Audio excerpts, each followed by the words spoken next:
What is up, Packers fans? Happy Victory Sunday. Welcome in to an all-new episode of the Pack-A-Day Podcast. I'm your host, Andy Herman. You can follow me on Twitter at Andy Herman NFL. You can find the podcast at Pack-A-Day Podcast. Thank you so much for being here today. And as always, thank you so much for making Pack-A-Day part of your daily routine. We do have a massive Packers preseason victory over the Indianapolis Colts to discuss in epic comeback fashion with a little bit of controversy at the end, which ended up not actually being controversial if you kind of go back and look at it. But we're going to dive into everything today. The Packers do win 23-19. This had some beautiful preseason blend of some really ugly football with a lot of penalties and some stuff that was tough to digest, with kind of a really entertaining end of the game where both teams went back and forth, taking the lead back. And then you had some drama at the end. So a little bit of excitement and kind of fun at the end with some really bad football mixed in, which was just like the ultimate preseason experience. I do think that it might end up being a little bit of a reverse of last week's game. Last week's game, you lose 30-10. Everyone's panicking. Not everyone, but some people are panicking. They're frustrated that the team played like that. And you go back and watch it, and there's a lot of young players that actually play pretty well or show signs of promise and some things that you can actually sink your teeth into in that game. Now, I've not gone and watched the All-22 on everything as of yet. I did do the condensed replay and rewatched everything.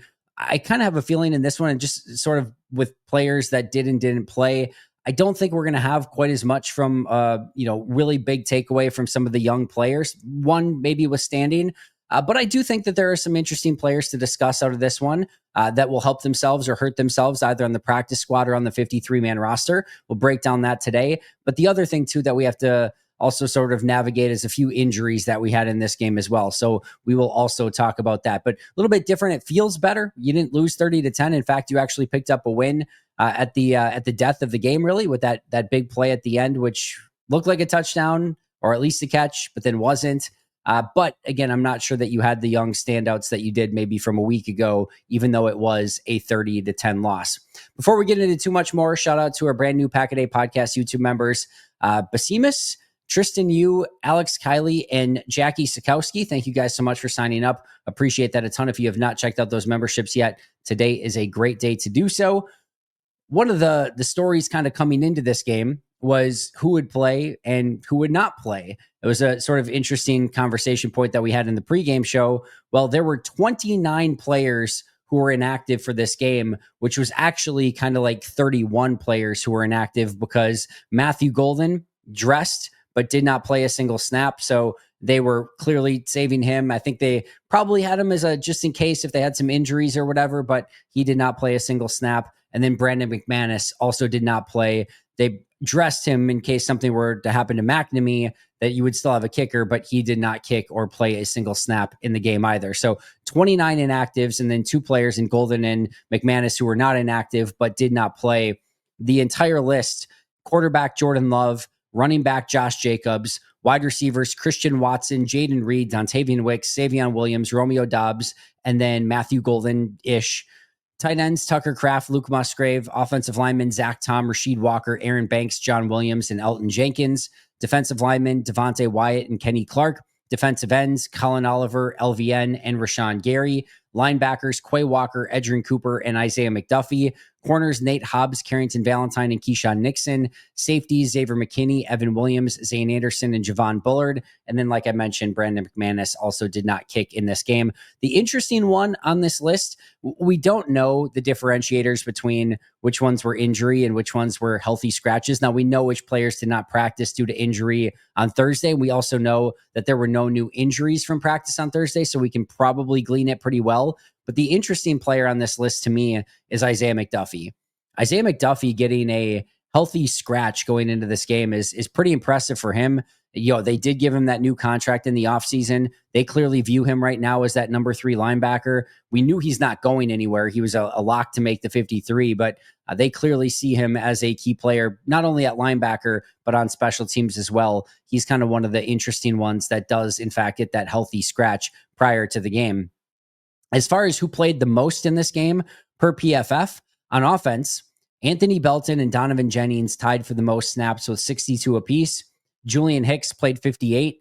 Kadeem Telford played 52. Cornelius Johnson played 51. Tyler Cooper played 46. And Messiah Swinson played 40. On defense, Jonathan Baldwin played 52, Aaron Mosby 51, Isaiah Simmons 49, which is interesting that Simmons played as much as he did in this game going into the fourth quarter. Warren Brinson played 45, Deslin Alexander played 45, Kalen King and Bo Melton both played 42, and then Kamal Haddon played 40. So those were your most snapped players on offense and defense. On special teams, Deslin Alexander and Christian Welch, both played 20 snaps. Jamon Johnson played 16, as did Ben Sims. All right, let's get to our Luigi's Pizza player of the game. There's only one player I can go with here. I have to go Daniel Whelan. He was perfect. He was legitimately perfect. And you can, navigate yourself into maybe some other, like Julian Hicks had an interesting day. We'll talk about that. Sean Clifford led a comeback, but it was really only the one drive, and he was 1 for 5, I think, from completions on attempts in this particular game. There weren't a whole lot of players that had these like massive performances, right? Except for Daniel Whelan. 3 punts, 148 yards, a 49.3 yard average, including all 3 punts landing inside the 20 with a long of 59 yards. I'm going to go Daniel Whelan here. To me, he was the best player in this game for Green Bay. Now, you don't necessarily want the punter to be your best player, especially like how many times ever in anything are you going to get a win and the punter was the best player? I have to go Daniel Whelan here. He was fantastic with everything he was asked to do in this particular game. So shout out to him. Of course, today is a great day to enjoy a Luigi's Victory Pizza. Right now at Woodman's, Luigi's new gourmet pizza parlor is on sale for $3.99. That is ridiculous. $3.99 for a full frozen pizza. 5 flavors: pepperoni, sausage and pepperoni, supreme sausage, and cheese fries.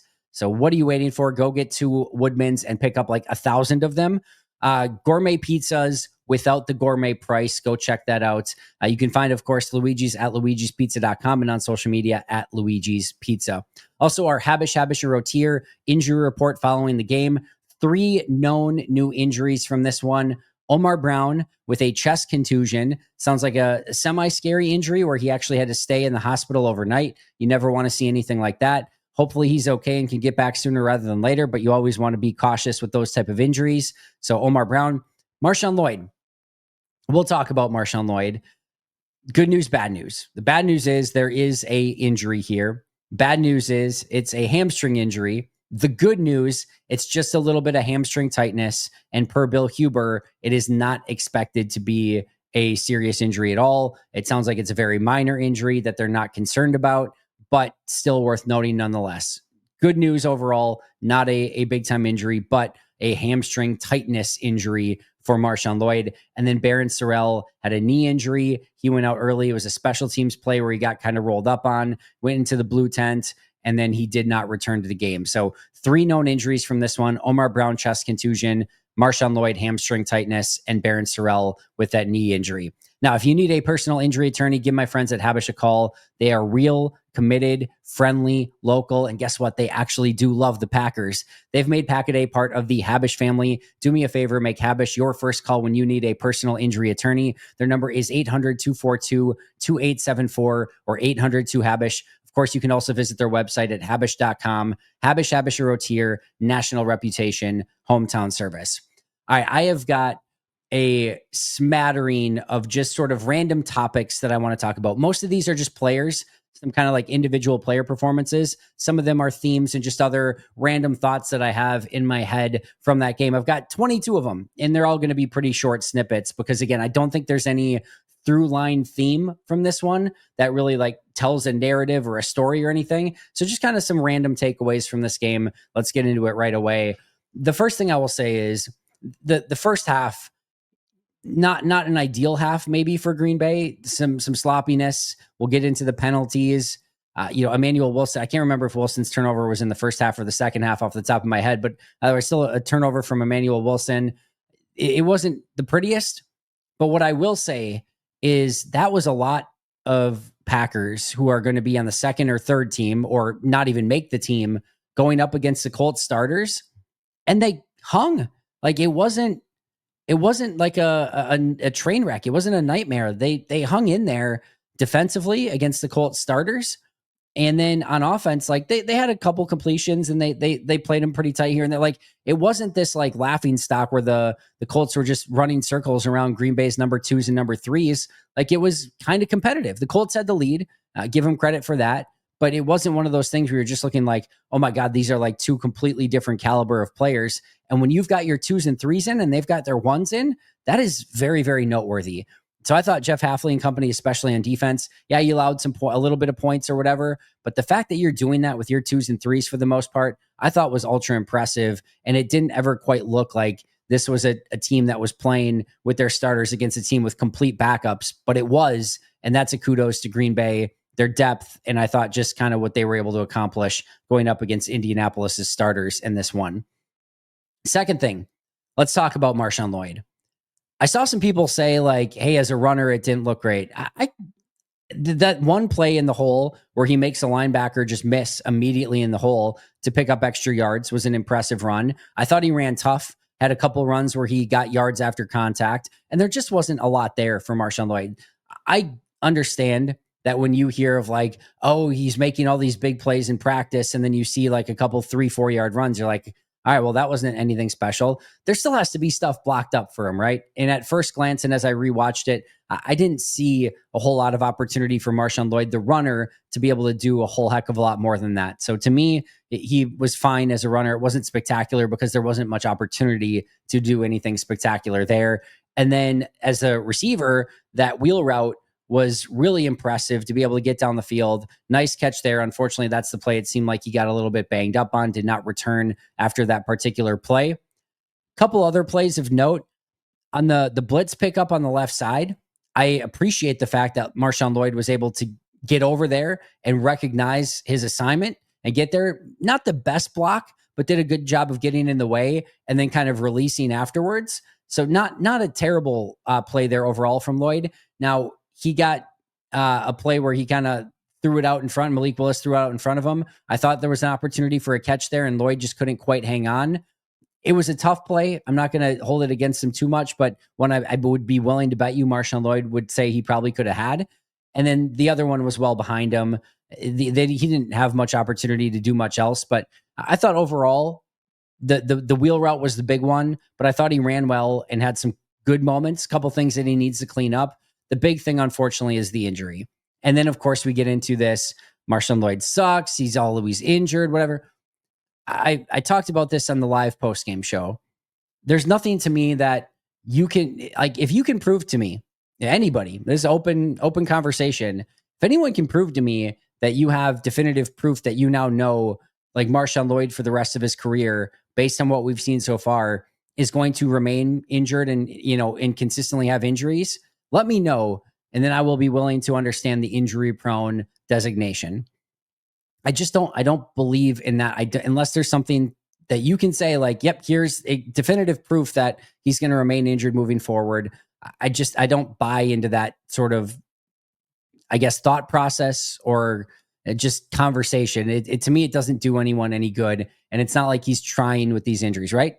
I will say this. It is fair to say through over a year now, Marshawn Lloyd has had a variety of different injuries. At the end of the day, every player in the NFL is judged by what they can do on the field.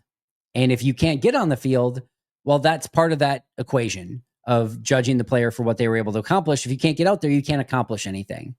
It's the lame cliche, the best ability is availability. You have to be able to go out there and play. I think there's been a lot of weird freak stuff, including, appendicitis last year and all that. Like, it's been some fluky stuff for Marshawn Lloyd. But over a year now, we're at like injury number like 6. That's a lot. And I'm not holding that against him, by the way. I don't think that that's something that he has control over, especially something like appendicitis, right? But it is disappointing that he hasn't been able to stay out there a little bit more. It sounds like this is a minor injury. Hopefully this is the last one. And we'll say that again, and hopefully he can go out there and actually stay healthy. But I do understand that there is a little bit of a frustration there. I'm sure the Packers are frustrated. I know Marshawn Lloyd is frustrated. It's just one of those things that sometimes happens, and hopefully we're in the clear now after this one with Marshawn Lloyd. But it is disappointing that he's had this litany of injuries so far throughout the course of his career that's just limited him in such a significant way, because he is a really talented player, and we all want to see him out there consistently without those injury issues moving forward. Julian Hicks. This is a great example as to why you just don't box score scout, right? Julian Hicks had a couple really nice receptions, including a beautiful one-handed catch that he made that got wiped out due to some penalties. I thought, again, I've talked about Julian Hicks on multiple occasions. I don't think he's a 53 guy, especially with the depth that this team has at wide receiver. But this is a guy that you can put on your practice squad. And if you need to call him up, like as your number 5 or 6 receiver on any given game day, he can come and help you, give you reps if you need them, and it's going to be fine. Like it may not be the sexiest, most explosive playmaker in the world, which I also talked about on the postgame show. You need something, right? Whether it's after the catch, the ability to separate as a route runner, or the ability to win deep. You kind of have to check one of those 3 boxes. I don't think Hicks has any of those. He's not a deep threat. He's not a run after the catch threat. He's not an unbelievable route runner to gain yards of separation. When he catches the ball, what do you notice? Usually there's a corner right on him and he's got to go make the play. He's good in those contested catch situations, but he's a good receiver. He does a lot of things really well. And I do think, again, if you can get him on the practice squad and call him up when you need him, if you need him, that there is still value there for Julian Hicks. I think he showed a lot of that today. Cornelius Johnson was also one that definitely caught my eye. And that one play over the middle on 4th down, it's a little bit high and on a rope, and he extends out and gets it. There was just something about Cornelius Johnson today, too, that just passed the eye test a little bit more. He's got the great height. He also has great speed, really big time athlete, just plucking the ball out of the air on that particular catch, had multiple catches on the day. He just had that, hey, this looks good. It looks different. It looks the part a little bit more than maybe the Shepherds, even the Hickses, and some of the other wide receivers. Nayer's interesting, where he got open a couple times. Probably should have had maybe the go ahead and game winning touchdown in this one if Clifford would have hit him on that particular throw. He had a couple of those on the day. He's one that I'm really keeping an eye on from a practice squad standpoint. But Cornelius Johnson, I thought, had a nice day, helped himself at least to try to get maybe one of those practice squad spots. As we talked about, penalties were a big issue in this game still. 11 in the first half, including some pre-snap penalties, some over-aggressive penalties, some holding penalties. We saw it from a variety of players, including Anthony Belton, who was responsible for 5 of those 11 penalties. Too much. It needs to get cleaned up. It's a lot of young players that are in game situations for the first time. It's not an excuse on anything, but those are things that you don't necessarily want to see. It also felt like they were maybe setting a little bit of precedent with some of the illegal procedure penalties, where you had Telford have one and then Belton have 2 on the same drive. That's pretty simple stuff to get corrected. I also thought on one of the Belton ones, it looked a little ticky-tacky, but those are things that Green Bay has to get cleaned up. It's not anything that I'm concerned about come the regular season at this point. These are a lot of young, inexperienced players that are kind of going through this and trying to not make mistakes. And sometimes when you press or get the anxiousness or nervousness or just pressing a little bit too much, those things will just happen. Once the regular season settles in, I do not expect some of these things to be an issue long term. But 11 in the first half is a crap ton of penalties, and it cost Green Bay. Took a touchdown off the board, a really nice play to Ben Sims. Took a couple really nice Julian Hicks plays off the board. So you just got to clean those up and make sure that you're not hurting yourself with penalties that take some really big plays off the board, specifically on the offensive side of the ball. Anthony Belton, as I mentioned, 5 penalties on the day, 2 illegal procedure penalties, and then one, really dumb, just block in the back after the whistle penalty along the sidelines. That's just over aggressive and just stupid at that point. Here's what I'll say about Anthony Belton. For the most part, when that dude was just asked to block, I thought once again you saw a very talented left and right tackle that when he's in a phone booth or when he's one-on-one with somebody, that dude's getting the opposing players getting shut down more often than not. There is a ton of talent there. And all the mistakes in this game for Anthony Belton are pretty correctable things, pretty easily correctable things. So I still love the upside. I love the talent that I'm seeing out there from Anthony Belton. Some big time blocks, some real people moving stuff in the run game. That has me really excited. I do think he's a very talented individual, and I'm excited to see what he can be long term. He's just going through some of those rookie moments. It does not absolve 5 penalties on in a half, or I don't know if his were all in the half. I think they were. I think all 5 were in the first half, but it does not absolve all of that. He's got to get that cleaned up. It needs to be better. I thought Belton owned it and said, hey, yeah, he needs to be better. He understood it as well. That's always a good sign that you're taking ownership of that stuff.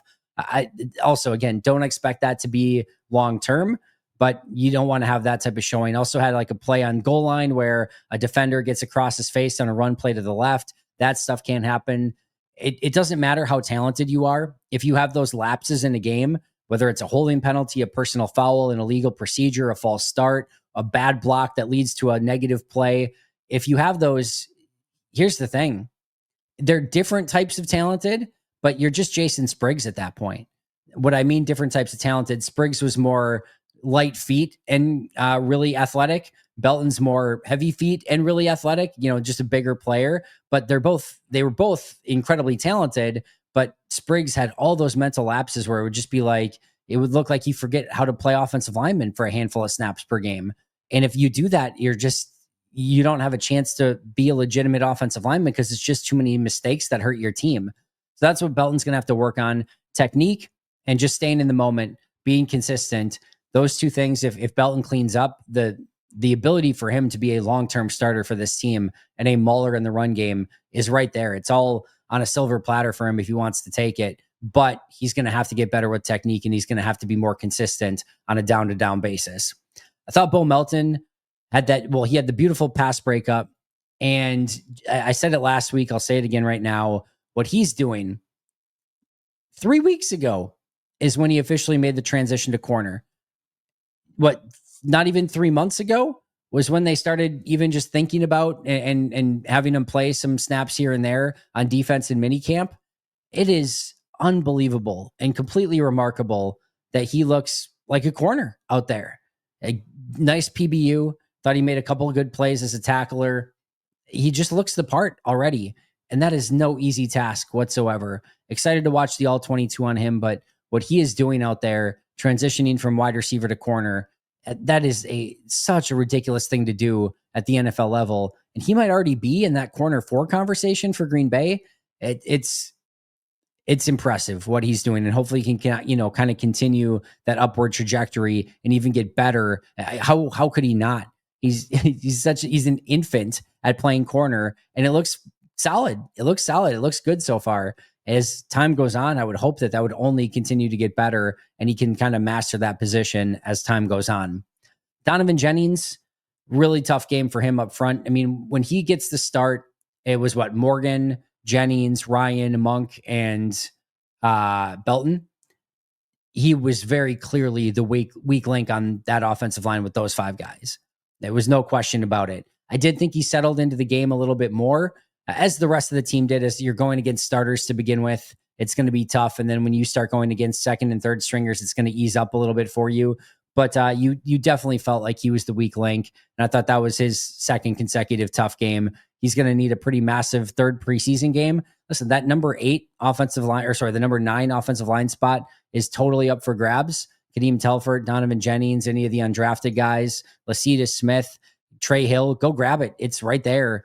Donovan Jennings has got a lot of opportunity. Unfortunately, I don't think he's made the most of it through two preseason games so far. One player who has is Jordan Morgan. I thought for the second consecutive week, Jordan looked really good at left tackle. And this is why, they blew that pick. He looks like a starting offensive tackle. That is a huge pick if that ends up being the case. If you get a true, legitimate starting offensive tackle, that is worth a first-round pick every single time, much less a late first-round pick. And he has guard versatility as well. That was an exciting performance for the second consecutive week for Jordan Morgan. And just him coming into his own right before our eyes. The footwork has always been there. Now his hands are getting better. He's not exposing his chest quite as much. That's important. And I thought this was a really good step. And again, going against some number 1 pass rushers early on in Indianapolis in this game, a real positive takeaway from this one as Jordan Morgan for the second consecutive week, and really is showing that this might end up really truly being a competition at left tackle. And Jordan Morgan is making it one because he is playing better and better as the weeks go on and now stack success in 2 consecutive preseason games. I also thought it was better from Jacob Monk. Not great, not epic, not wonderful, but much, much better. Thought this was a solid overall performance from Jacob Monk. Some good, some bad, just like anyone else, but not the 3 penalties and allowing a sack and just having one of those nightmare performances like he did a week ago. And once again, going up against some of the number ones from Indianapolis as well. Thought he settled into this game a whole heck of a lot better, did not have those lapses, and is still, to me, very much the leader in the clubhouse for that number 8 offensive line spot. Tyron Hopper and Jamon Johnson at the second level at linebacker, I thought really showed out. Those two, to me, were 2 of the better players on defense throughout the course of the day. We saw Tyron Hopper show the ability to get sideline to sideline, was pretty consistent as a tackler. And Jamon Johnson was night and day difference from that first preseason game where he looked totally lost and not quite ready. Maybe some nerves went into that. But week 2, it definitely settled down for him a little bit more. And he was just going out there and hitting things. And that's what you want from your linebacker. I thought he was much more assignment sure and was a little bit better in coverage as well. So much, much better for Jamon Johnson this week. One player was not much, much better for at the same position was Isaiah Simmons. Isaiah Simmons has gone from having some real legitimate packages that look like they were in place for him and maybe even competing with Isaiah McDuffie for that number 3 linebacker spot just in totality to no longer being sure that he's even on this team. And if he is on this team, it's probably as an emergency linebacker and a special teams player only. That's where he's going to have to earn his spot is on special teams because it has been pretty disastrous at linebacker these past couple weeks. This is sort of the MO for Isaiah Simmons, super talented. You get it enticed by all of the talent and then you put him out there and it's just like, why is that a thing? Why is he doing the things that he's doing? Doesn't ever add up. And that's what we saw from Simmons these last couple weeks. You were hoping that after week 1, there would maybe be a little bit of recollection and, just trying to go out there and put his best foot forward in week 2. And it just felt like the same exact thing that we saw in week 1. Coverage was all over the place. Run defense was all over the place. I will say he made that pretty epic stop at the goal line. That was an awesome play, but that was like one pretty incredible play. And then a lot of, just ugly football surrounding it, just not good enough. And his spot seems much more in jeopardy than it was. It comes down to him and Christian Welch probably. And they're both special teams guys. Welch, maybe even a little bit more so, although Simmons has that high end upside on special teams and legitimately, he's been good on special teams in the past. Whereas, I think Welch might actually even be the better linebacker right now because Simmons has just been really, really bad. But that will be one to keep an eye on. I still think Simmons makes it, but man, you really do not want him on the field at defense right now. Kamal Hadden made his way back after not playing in week 1 in preseason. Thought it was a tough showing for him. I've been excited about what I've seen from Hadden in camp and just kind of coming over from Kansas City as a 6th-round pick a year ago. Today was a tough one, or I should say, as you're listening to this, yesterday was a tough one for Kamal Hadden. Hopefully he can bounce back in week 3, but his spot is by no means guaranteed. He's fighting for one of those corner spots, and I didn't think he did himself any favors with this particular performance. I've talked about Deslin Alexander quite a bit. I thought he had his best day as a Green Bay Packer, the little twist inside for a sack, and then also had some special teams plays, played 20 snaps on special teams, which is impressive, and showed that he can go out there and kind of get the job done. And this is the same Julian Hicks conversation, right, that we had on offense. He's a practice squad guy that you can call up, and if you need 8 to 10 snaps out of, he's going to give you good effort, solid performance, and it's not going to be like, oh my God, this guy's not an NFL player. He'll hang for you, and that's a lot of times all you can ask from those type of players, but a nice performance from Deslin Alexander. Emmanuel Wilson, some good and bad. The little throw to the outside, first of all, he's done a much better job of getting better and better as a receiver out of the backfield, but the other big thing is he had the fumble. That was a punch right on the ball, and, it is what it is sometimes, but it's no excuse. You've got to be able to hold on to that thing. He did not, and that's a big play in the game. Ball security is 1A. When you're a whether it's a ball carrier, a playmaker, etc., you got to take care of the ball. He did not. He also had a bad blitz pickup on one particular play, which is why, again, Chris Brooks is your designated and go-to pass protector. So some good stuff that you saw from a running standpoint, but some of the other and receiving on that play down the sideline, which was a beautiful play. You saw the speed for him to get around the corner and then just truck I think it was corner or safety in the open field. That's the type of talent that he has. but you got to take care of the little things as well. And not taking care of the football is always going to be a bad thing for any player on any given day. Speaking of taking care of the football, the Colts did a good job. I did think you noticed a much more, just purposeful ripping at the football in this game from Green Bay. It's something we've seen at practice a ton, like just punching the ball out, ripping the ball out. We saw at practice this week, Javon Bullard ripped the ball out against Indianapolis. We've seen that a lot more, but in week 1 of preseason, you didn't see any of it. You didn't see guys going for the ball or ripping at it. It didn't carry over. Jeff Hafley called it out. It was much more, just prevalent in week 2 against Indianapolis. They didn't rip it out. They didn't punch it out, but you could tell they were really going for that ball, and hopefully that pays dividends down the line. Taylor Algersma versus Sean Clifford. I know a lot of people are like, yeah, like Algersma, look what he did. There was some good stuff from Algersma, right? The touchdown throw that got called back. And there were just some moments where he started to rip the ball a little bit more and you could kind of see the vision. There was also so many times where he got really happy feet in the pocket and just looked so uncomfortable as a pocket quarterback. And then also had the interception. I would say that this was, I know you can look at the box score and some of the big throws and be like, look at what he did. I think this was actually a little bit of a tougher performance from Algersma with some real positive signs mixed in. As far as Sean Clifford goes, missed that opportunity to nair down the field, but does lead his team down for the game-winning touchdown. It was only, I think, 1 of 5 on the drive, but did utilize his legs a little bit more. This is just kind of that classic conversation of you kind of know what you have in Sean Clifford, and he's probably just a number 3 quarterback long-term. There's no real upside there, but he knows the offense very well, whereas Algersma is just swimming right now, making this transition into the NFL as an undrafted Canadian quarterback, and he has upside, though. So which one do you want? I would probably go with Algersma in that situation, but I do think Clifford is a little bit ahead of a lot ahead when it comes to knowing the offense and those sort of things. I'm interested to see what Green Bay will do. Some good moments from both, some bad moments from both, but I think Algersma's got to settle down in the pocket a little bit more. I will say, and I give him credit, it did seem like he settled into the game a little bit more as he went along and started to get more and more reps, which is what you want to see from a young quarterback. As far as the end of the game goes, where Green Bay won it on that play, at first, it definitely looked like a touchdown to me. There is a pretty clear view. You can check my social media at Andy Herman NFL. I retweeted it out there. There is a play with pretty clear vision that the ball, when he's going to the ground, the ball hits the ground. And it's not just like even like one where like it moves in his hands. Like, no, it comes out and it hits the ground and it's pretty clear as day. So I'll just put it there. I don't care. It doesn't matter whether they would have won or lost based on that. Means absolutely nothing.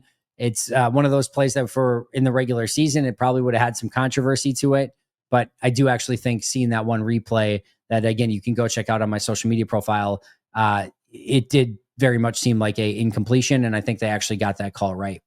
Amar Johnson, another solid performance from him, including that really nice touchdown run. He's got some power. He's got some juice. He runs behind his pads. He stays low to the ground. Just looks like a good running back. Probably a top practice squad guy. If they can get him back on the practice squad, I think they're going to be very, very excited about that. Mark McNamee, a good story, rough day, misses an extra point, misses a field goal. Had it not been for those things, Green Bay might have been able to get this one away a little bit earlier before that final drive. But it's still interesting to see him, kind of come over from Ireland and try this thing out. But a tough day for him, to say the least. John Fitzpatrick continues to look the part as that number 3 tight end. Nice reception down the field. And he just seems at this point to have that spot locked up. And then McCole Hardman, better. Still think he has a lot of work to do to make the 53 at this point, but made better decisions as a punt returner and had a nice reception down the field as well.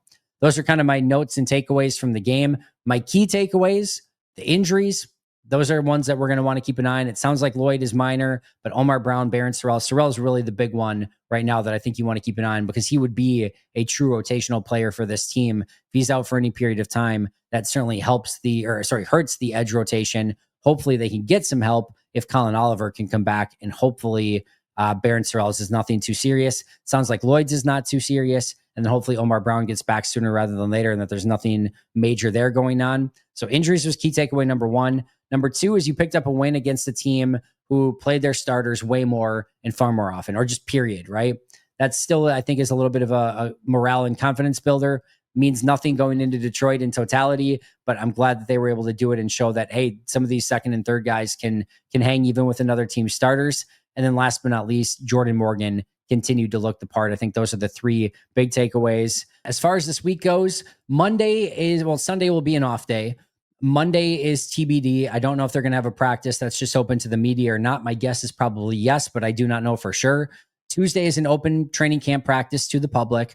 Wednesday, also TBD. It's not open to the public right now. I don't even know if there's going to be a practice. My guess is there will. My guess is it's probably open to the media, but don't know that as right now. So that's a TBD. Thursday is joint practice with the Seahawks and the final day of Packers training camp. How quickly this goes by. The last open practice this Thursday, it'll be a very busy one with Seattle in town. Friday will be an off day, probably some walkthroughs for the team. Saturday's the preseason game. Sunday's an off day. Monday, I'm not sure. My guess is there's a practice that's open to the media only. And then Tuesday next week is going to be cut down day. So that's your next kind of week and a half as we look forward. My final thoughts. Less takeaways from this one, but it certainly feels better aesthetically that they were able to pick up the win. And my biggest ultimate takeaway from this one, the Colts, I think, are going to be a very bad football team. They in joint practices, by all accounts, and in the preseason game, and just in general, it's not looking very pretty right now for Indianapolis. All right, that's going to do it for me today. Kudos to the Green Bay Packers on their first big win of 2025, picking up a epic last-second win over the Indianapolis Colts. Shout out to our All-Pro and Hall of Fame members, PJ Wynn, John Wild, Brandon Paletta, Boom Handle, Donna Lee, Lori Lord, Baby QB, David McCluskey, Donald Decker, Alex Wong, Peter Ritaka, Jay Zimmerman, B. Brown, Puerto Rican Packer, Dan Gassford, Dylan Patscott, SoCal Pack, Chris Rager, Izzy Roberts, Ian Ewing, Carlo Delgado, Willie Winklestinkle, Jen Wright, the Gable Storm, Pack Attack Cast, Chris Weish, and Craig. I will see you guys soon, but until next time, and as always, go Pack Go.